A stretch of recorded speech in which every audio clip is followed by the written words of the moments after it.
Di introduzione, io mi chiamo Nenad Stojanovic, sono politologo, ricercatore all'Università di Ginevra e al Centro Studi sulla Democrazia di Aarau, e insieme a Marine Benlit-Frichet e Daniel Kübler sono il coautore dello studio pilota che cercheremo di presentarvi in questi minuti. Allora, penso che per iniziare il contesto lo conosciamo bene, il contesto di una Svizzera che è una nazione di volontà, una Willensnation che non si basa su una lingua comune, si basa sul rispetto delle varie comunità linguistiche e in particolare delle comunità che vengono considerate minoritarie.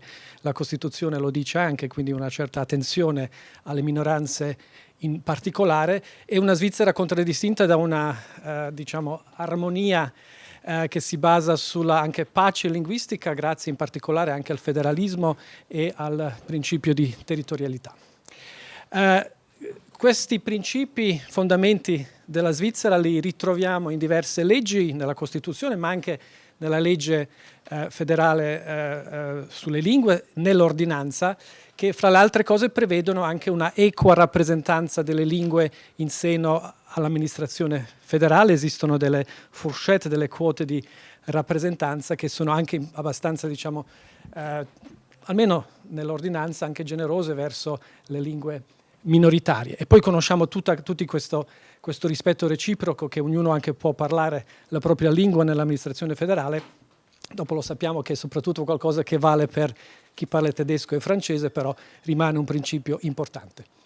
Ecco, il contesto del nostro studio è che adesso abbiamo l'intelligenza artificiale che si è inserita, questi large language models che ci permettono di tradurre con un click quello che leggiamo. Questo presenta diverse opportunità, spesso anche, per esempio, sento da svizzeri italiani che mi dicono che una volta dovevano scrivere, magari non dovevano, però lo facevano, scrivevano le loro mail in tedesco e in francese. Oggigiorno spesso scrivono in italiano, anche i rapporti in italiano, perché sanno che chi legge con un click li può tradurre. Però ci sono anche diversi rischi, e il problema è che non c'era una documentazione delle ricerche su questo ambito, ed il nostro lavoro, il nostro studio si inserisce proprio qui. Abbiamo cercato con questo studio pilota iniziale, che speriamo non sia quello finale, vedere di cosa stiamo parlando, qual è la situazione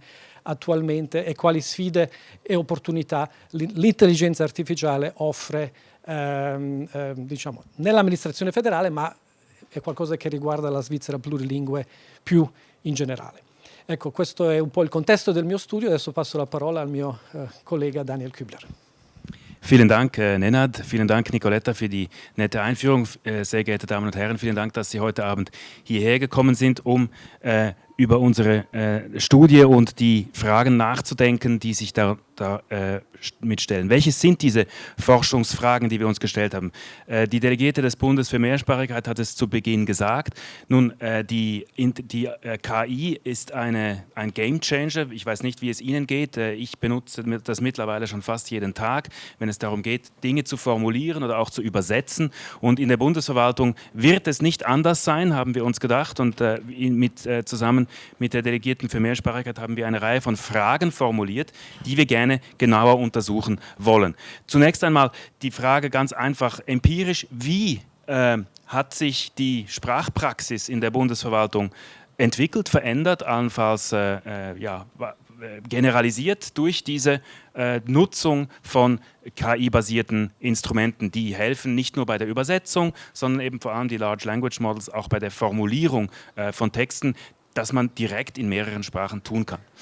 Dann die Frage auch, verändert diese Möglichkeit, eben Sprachen schnell zu übersetzen, mit einem Klick, hat Nenad vorhin gesagt, kann man ein E-Mail nun übersetzen. Verändert das irgendetwas bei den Beziehungen zwischen den Sprecherinnen und Sprechern verschiedener Sprachen in der Bundesverwaltung? Und natürlich vor dem Hintergrund der doch mittlerweile sehr sophistizierten und langjährig praktizierten Förderung der Mehrsprachigkeit in der Bundesverwaltung und den Regeln, die sich etabliert haben in diesem Zusammenhang, hat das irgendeinen Einfluss auf diese Regeln? Müssen die sich anpassen? Gibt es neue Fragen, die sich stellen? Gibt es neue Dinge, die man tun muss? Und die Frage am Schluss natürlich, die sich auch stellt, ist das, was passiert in der Bundesverwaltung, überhaupt kompatibel mit diesen Regeln, die man formuliert hat, in einer Zeit natürlich, bevor diese Instrumente der künstlichen Intelligenz existierten.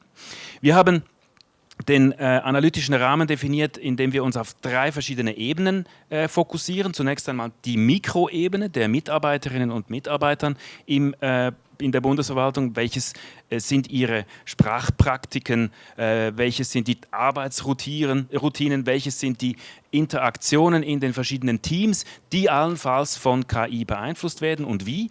Dann stellt sich natürlich auch die Frage auf der Mesoebene der Implikationen für die Institution, für die Organisation. Gibt es irgendwelche Steuerungsansprüche, Regeln, Möglichkeiten dieser Praktiken, wie sie sich etablieren? Und wie sind die Instrumente, die es eben gibt, davon betroffen. Und auf der Makroebene der normativen Effekte kann man sich überlegen, ja, hat die Sprachpraktiken und die Nutzung der KI in der Bundesverwaltung, hat das auch Implikationen für die Werte, für die Normen in Bezug auf die Mehrsprachigkeit? Wie verändern sich allenfalls oder wie fließen kulturelle Normen, kulturelle Referenten ein und hat das möglicherweise einen Einfluss auf die Bundesverwaltung und ihre Arbeit im weitesten Sinne auch jenseits dieser Frage der Mehrsprachigkeit. Nun, wir haben 3 Quellen eigentlich, 3 Typen von Quellen benutzt, um diese Fragen zu analysieren. Zunächst einmal haben wir im Bericht auch, können Sie das sehen, einen Versuch gemacht, die wissenschaftliche Literatur zu synthetisieren, die es zu diesem Thema gibt. Vorneweg, es gibt nicht viel dazu. Es gibt hingegen verschiedene Erfahrungen in anderen mehrsprachigen Organisationen, zum Beispiel in Kanada, also in der Bundesverwaltung von Kanada. Es gibt auch Erfahrungen und Regeln in der UNO und es gibt Erfahrungen und Regeln in der Europäischen Kommission. Alles das sind Organisationen, die ähnlich wie die Schweizer Bundesverwaltung in mehreren Sprachen funktionieren müssen und dazu auch KI Einzug gehalten hat. Dann in einem zweiten Schritt haben wir die Regeln analysiert, also was gibt es überhaupt für Regeln, die möglicherweise auf diese Nutzung der KI in der Bundesverwaltung einen Einfluss haben. Das sind nicht nur Regeln der Mehrsprachigkeit, sondern da geht es auch um Fragen der digitalen Souveränität, um Fragen des Datenschutzes und so weiter, weil diese Tools sind ja, implizieren auch, dass man manchmal Texte hochlädt auf Server, wo man nicht genau weiß, wo sie schlussendlich landen. Also alles das sind auch Regeln, die hier relevant sind. Und am Schluss haben wir die Mitglieder der Mitarbeitenden der Bundesverwaltung selbst gefragt. Ich sehe auch ein paar hier, das freut mich ganz besonders, dass Sie gekommen sind. 21 Personen haben teilgenommen an 2 Fokusgruppengesprächen, wie wir sie auf Deutsch nennen, Table Ronde, Roundtable Talks, wo wir versucht haben, in konzentrierter Form verschiedene Aspekte dieser KI-Nutzung und ihre Implikationen für die Mehrsprachigkeit zu untersuchen. Eines dieser Fokusgruppengespräche hat sich fokussiert auf die Frage der täglichen Praxis der Mehrsprachigkeit und das andere Fokusgruppengespräch auf die Frage der Steuerung und der Regeln dieser mehrsprachigen Praxis. Und nun gebe ich das Wort an Marine Benli-Trichet weiter für die Präsentation der Resultate. Merci beaucoup Daniel, bonjour à toutes et à tous, merci beaucoup de votre présence ici aujourd'hui pour discuter de ce sujet. Donc, je vais maintenant passer en français pour vous présenter les principales conclusions de notre étude pilote, en commençant par les effets opérationnels de l'intelligence artificielle sur le plurilinguisme dans l'administration fédérale. Donc, comme ça a déjà été un peu évoqué, les outils d'intelligence artificielle, notamment DeepL Pro, ils sont aujourd'hui omniprésents dans le travail quotidien de l'administration fédérale. D'ailleurs, une enquête qui avait été menée en 2024 par le Centre de compétences pour les technologies linguistiques avait révélé que 99% des répondants utilisaient la traduction automatique, dont environ la moitié au quotidien. Donc cette réalité, elle est d'ores et déjà là et elle a d'ores et déjà des effets concrets. Ce qu'on a observé tout d'abord, c'est une hausse assez notable du français et de l'italien dans les échanges internes informels dans l'administration, avec des employés qui donc auparavant s'exprimaient en allemand un peu par défaut et qui écrivent désormais un peu plus dans leur propre langue, avec donc la certitude en face d'être compris par leur interlocuteur. Donc de ce point de vue-là, le principe du chacun dans sa langue, il devient, avec l'intelligence artificielle, plus accessible en pratique. Également, une de nos conclusions, c'est qu'avec l'intelligence artificielle, les compétences linguistiques, elles évoluent.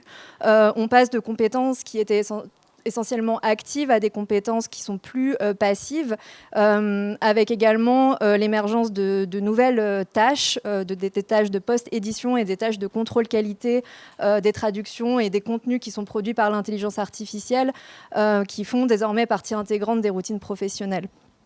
Le problème étant que la qualité de ces contenus et de ces traductions, elle reste très inégale selon les langues. Donc elles sont plutôt fiables en allemand et en français du fait de volumes plus élevés de données d'entraînement, mais elles restent encore plus variables en italien et quasi inutilisables encore aujourd'hui en romanche.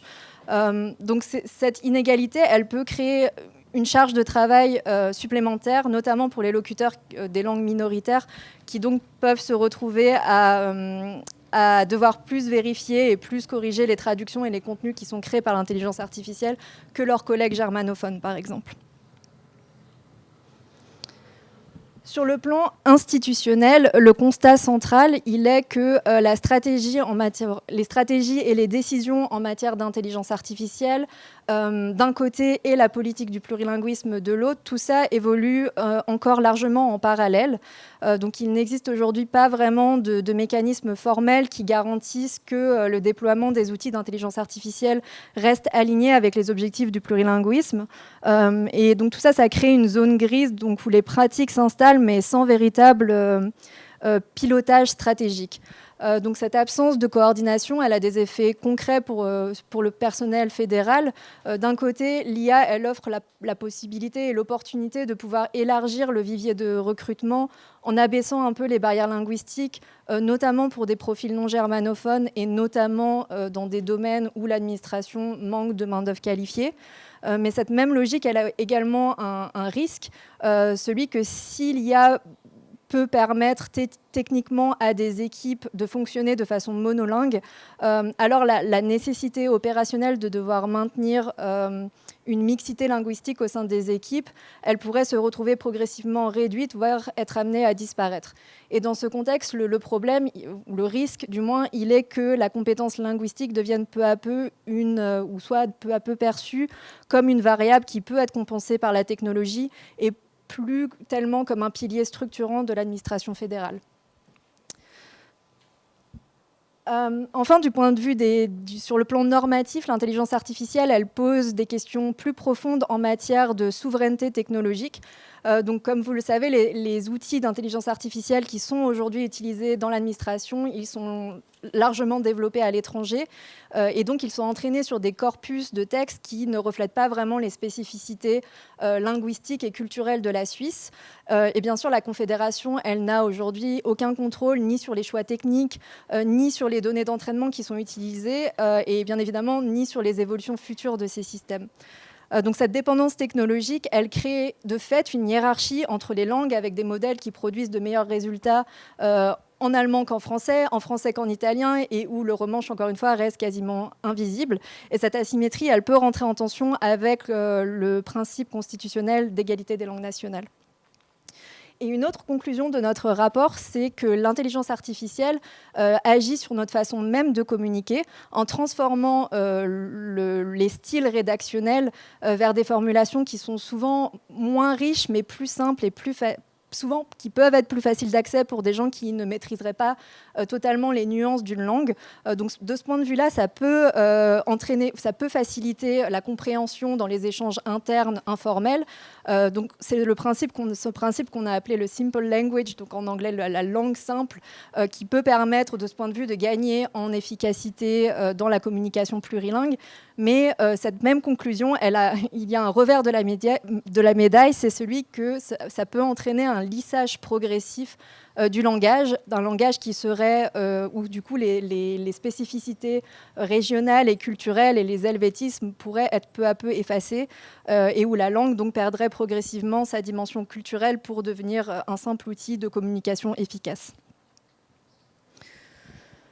Donc pour conclure, l'intelligence artificielle, elle a des effets ambivalents pour le plurilinguisme. Elle peut faciliter certains usages, elle ouvre de nouvelles possibilités, mais elle crée aussi de nouveaux risques, des risques structurels pour la pratique active du plurilinguisme et la cohésion entre les différentes communautés linguistiques.